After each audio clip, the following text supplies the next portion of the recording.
America থেকে আমাদের মালপত্র কেনার জন্য কত টাকা ব্যয় করতে হবে প্রতি বছর এবং তার অতিরিক্ত খরচ কত এই আরটি এগ্রিমেন্টের কারণে। চলুন দেখি।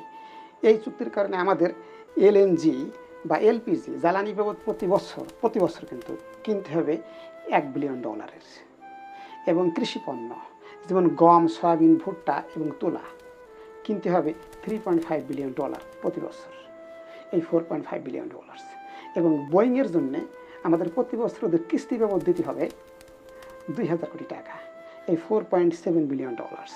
এর সঙ্গে আপনি ইনফ্লেশন যোগ করেন 0.3 সমান $5 বিলিয়ন, অর্থাৎ 5×60,000 কোটি টাকার নেট বাইং আপনি করবেন আমেরিকার কাছ থেকে।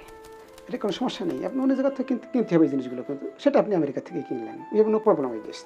কিন্তু প্রবলেম হলো এই 60,000 কোটি টাকার মাল কিনতে যে আমাদের অতিরিক্ত কত টাকা খরচ হয়, $2.5 to $4 বিলিয়ন, অর্থাৎ 30,000 কোটি টাকা থেকে 48,000 কোটি অতিরিক্ত টাকা আমাদের ব্যয় করতে হবে পেছনে। কীভাবে?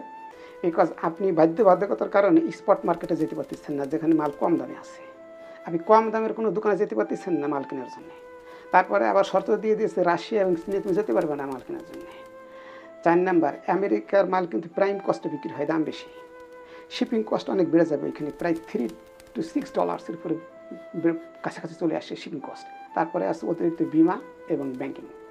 এই টোটাল যে খরচটা অতিরিক্ত করতে হবে সেইটা হলো 40,000 কোটি টাকা।